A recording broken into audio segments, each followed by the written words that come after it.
My beautiful and ogbongelicious people, I greet una specially how una dey my people. I dey greet una according to una time depending on where una for dey watch me this na morning gist. I don come this morning to come and let una know the things when e be say dem let us know as e dey sup for our aproko space. My people una don hear. In case una never hear make una carry una joko, make una carry una chair, make una tanda, make una come hear the one when e befall you all Edochie again Hey, my beautiful people you all Edochie in pain. Yes, you all Edochie in pain. Now come they ask me say, why is your Edochie in pain? E no get any time when be say your Edochie no dey see pain ever since when e be say he got married to Judy Austin. Yul Edochie never see worst yesterday. If you say today dey worst, today bad, tomorrow go dey worst, just like that for Yul Edochie. My people now know say when Yul Edochie was with Queen May, a lot of good things dey happen in Yul Edochie's life. Because even Bible when it talk and say he that findeth a wife find good thing and obtain favor in the sight of God. So Yul Edochie was with Queen May, happily married with Queen May, and was doing extremely well. Not until he carry in John Thomas go where Delilah dey, which is Judy Ekwensu. Now, according to what we dey hear, according to the information when e be say land for our table, they let us know say this company wey they call Star Lager Beer, abi Live Beer. No be you know say na there's another one wey be say dem do Yul Edochie their brand ambassador before, which is Live Beer. Yes, that one e don take wey be say dem even strip Yul Edochie of that contract. They strip Yul Edochie of that contract. They give am to Frederick Leonard, the other actor. Peggy husband, and they give that particular contract. And Yul Edochie papa, which is the Ebube Dike himself, Pet Edochie, equally then give Pet Edochie that contract of Live Beer. He be one of their brand ambassador. You dey see am so. Then one oil company equally endorse Papa Yul Edochie. But una say now Yul Edochie now is supposed to get all this endorsement because in they very very agile and in they popular. But because of in bad record, all this thing elude them. No one they give. Yul Edochie seen the forge ahead they go. The one when he come break the camel's back, they say Star Lager Beer nominate some people where they go represent them, where they go be their, where they go give the ambassadorial deal. So they equally nominated Yul Edochie. They nominated Yul Edochie, and Yul Edochie name was inside, and Yul Edochie was very very happy.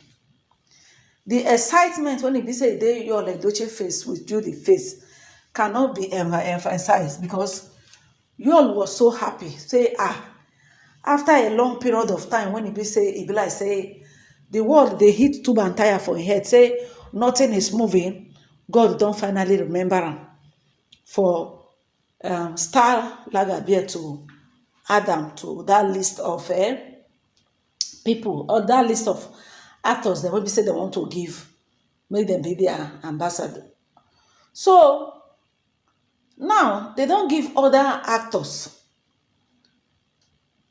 So I don't know how the thing take leak. I don't know how the thing take leak. Say Yul name the inside, and they don't even call Yul Edochie say make he bring some of his documents. They want to say they needed so that they can start to do the legal legal documents when e be say go bind you and the company. Na know say if for example now say you want to that is the contract, to sign the contract, those documents wey be say dem go write at the end of the day, the person go come sign the contract. Yul Edochie don submit everything finish. E remain make dem announce them. They say time wan reach wey be say dem go announce am. Yul name disappear. Yul name disappear. They put other actors them. Even this Mike Ezurunye, all those ones, their name dey. Yul Edochie name disappear. Now Yul Edochie come dey wonder why Yul Edochie come call the manager wey be say e dey in charge of that particular department.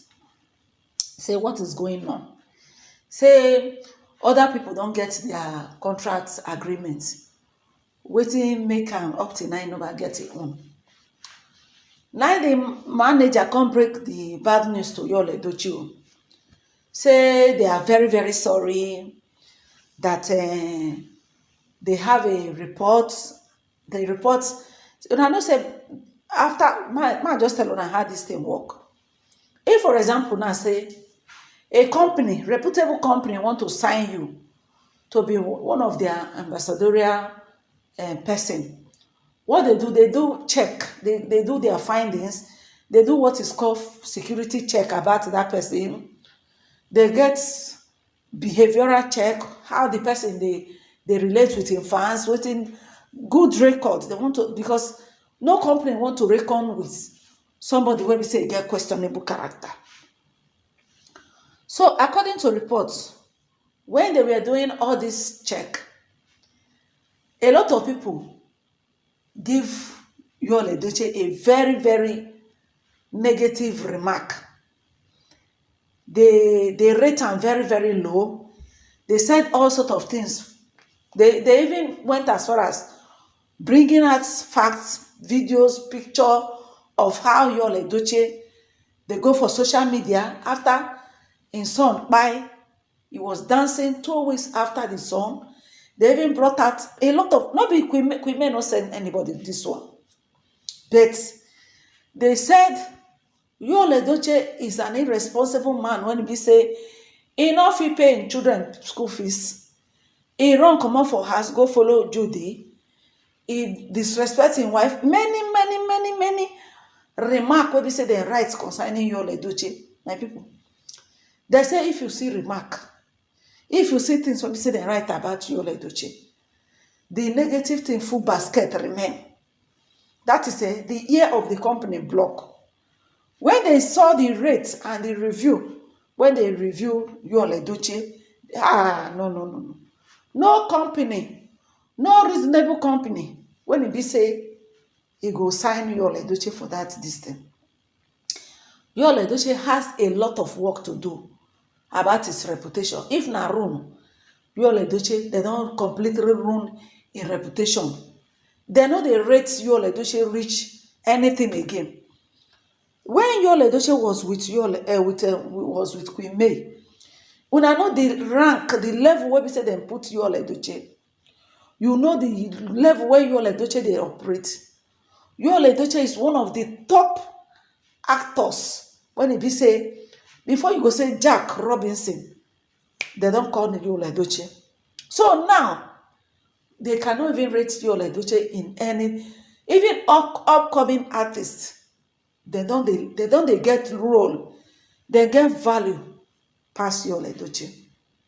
That is why they say, who you follow for this life, who you follow determines what follows you. Now the truth be that who you follow determines what follows you. As Yul Edochie dey so, Yul Edochie na person when he be say, if no be this Judy Austin when he carry himself go entangle with, use him hands scatter his own beautiful home when he be say he don't build for long. By now, nobody for the see Yul Edochie back. All this star lager beer, live beer, different endorsement for the come like water for Yul Edochie. I take example for the one when be say go so relax Jagaban will fix Nigeria. How in go follow Sheyi Tinubu, which is president's son. Snap picture say they want to endorse that relax Jagaban will fix Nigeria. When Yul Edochie post that thing between he and Tinubu's son, Ofuna see the way where we say everybody went and start telling Sheyi Tinubu say, Sheyi Tinubu don't have anything to do with Yul Edochie. Youth of Nigeria say Yul Edochie, we no send you. We no send you this one when we say you they go do. This your stomach infrastructure. Now you are on your own. This your anywhere where belle face, you are on your own. Now so then go begin the dig out down to even Judy Austin, where in the tell people say they go born Tinubu hotel or Tinubu property, Judy Austin. They begin the route and they come out. My people, now that now I fear social media. Now I fear social media. That is I fear social media. You see internet, you need to forget. If you are doing something, you have to be very, very, very careful. So, Judy, one they see so, now bad luck personified.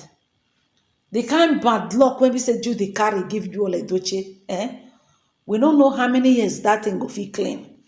Because nobody want to forgive Yul Edochie. Yul Edochie go try to let us know say in they happy, he's very, very happy with everything. For where? Hungry man is an angry man. So Yul Edochie, the way they rate Yul Edochie, they say out of all the artists, they want to be say they want to give that contract. Yul Edochie not even score reach 1. 0%. Everybody was just saying the same thing. The same thing. So when Yul Edochie call the manager when he dey in charge of that department, the manager tell and say, I am sorry, my hands are tight, there's nothing I can do. Before we issue out this contract, we'll first of all carry out background check. From the background check, we check on you, what they said concerning you, and with evidence is just too poor. The man called the advice Yul. He said, Yul Edochie, you can do better. It's not too late. You can still amend your way. If all what they said about you concerning your family, it is true. If it is true, that means you are heading for destruction. Oh. You are heading for destruction. You better retrieve your step, because what people said about you, the man say, nobody, no company is going to give you endorsement with what was said about you. And funny enough, one of the sales reps, when we say they say, na Queen May Nation, na member of Queen May Nation. So that one, he sit down gidi. He said, make him see how Yul Edochie won't get this endorsement. Can't they go feed the akpakpo when he be say remove Queen May, scatter Queen May marriage. Say they go do everything possible to make sure say Yul Edochie. You see that suffer when Queen May suffer with Yul Edochie. Judy Austin go start from the scratch, start to the build, start to the scratch ground for 20 years. The way Queen May take suffer, make them build that their mansion, my people. But funny enough, Yul Edochie no get that ability. He no get that energy. He no get that capability. He no get that stamina to look for money. Only waiting Yul Edochie they find a quick money. Like this kind of endorsement, now they endorse and now they go carry like 10 million. Wow, give them. Queen May go carry like 20 million, 15 million. Give and go produce movie. He grow up the way he is upbringing. He never hustle. He upbringing when they see so. He never hustle. He never hustle. e own na just to dey collect free money. Queen May dey hustle. In fact, he's a last born, but in all last born be say Queen May sef na last born, but Queen May get advantage pass am be say Queen May family they are rich. Queen May is from a very rich home, so then they give Queen May money nyaka nyaka, and Queen May sef na still hustler. He get that hustling spirit, but Yul Edochie no get am. So all everything, in fact, Yul na he get one name when people they call am Nwachi Nemero. Person when in God they do am for am. Being that he marry a very steadfast and hardworking wife like Queen May was able to patch am up all the loophole, all the weakness in him. Queen May make him he stand like a man. You know, say some women then be builder. They will come to build a man, build them very well. The man go dey gidigba. So Yul Edochie, one of the sister, Yul Edochie, na person when he be say, na person when he be say,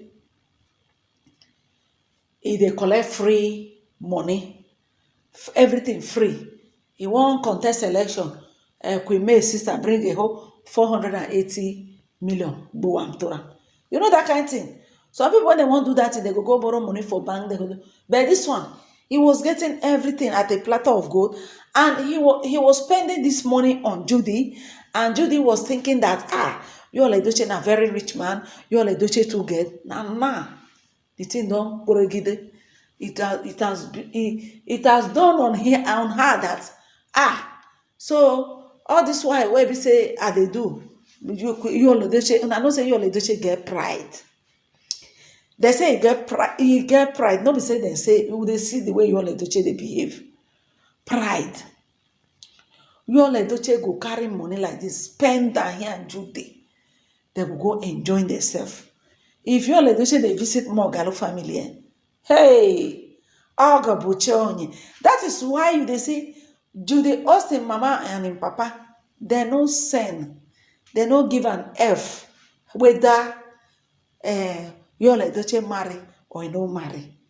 They don't feel say as Yul Edochie they spend that money for Judy, even buy car, second-hand Mercedes when he buy for Judy.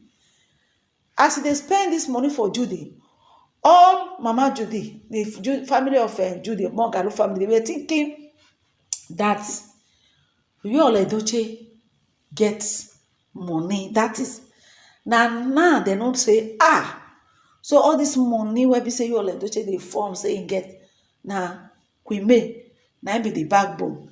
Now Queen May now be the ATM machine. Now Queen May now be the brain behind all this thing. Now our CEO extraordinary now be the brain behind it.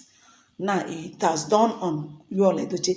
Yul Edochie never fit do any meaningful business, as in any meaningful business. Yul Edochie never fit do am. Yul Edochie never fit do any meaningful business. Yes, so he never fit do am. Anything when he put in hand, no one they work. That is spiritual dent. When you don't, you get some people you cannot.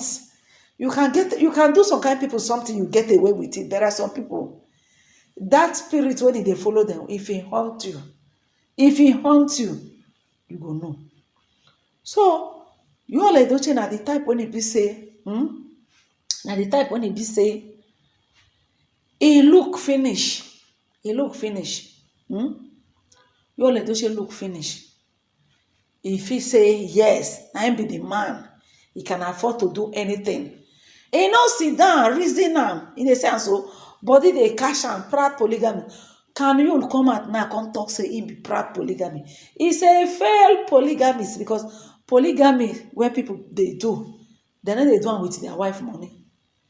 Then they hustle, build empire, carry different women, put, they in charge, because now get the money, they in charge. Control the woman no go fit make them. But you on where your money? Nothing. So my people, look, now so Yul Edochie take loose like Lucifer. Now so Yul Edochie take lost this endorsement. They say Yul Edochie won't run mad. They say Yul Edochie won't kolo. Yul Edochie come the one kolo say, wetin im do to deserve all dis thing? Una know Judy Austin, and Judy Austin dey pet am say no worry. He say Millie no worry, all dis thing ja pass, very soon they go tire. But Judy Yul Edochie, I don't know whether even the Judy Austin no fit even correct am, no fit let am know say no be say im marry second wife be the issue, but the way he's going about it, trying to rub am to Queen May face and trust Queen May nation, Yul go collect. As Yul dey so, he don collect enough to the extent of Yul Edochie is very, very sorrowful. He dey very, very sorrowful. He's not happy. He's not happy as you see am so. So na so the thing be, my people. I go dey bring una more gist as things unfold. Una have a nice day. Bye.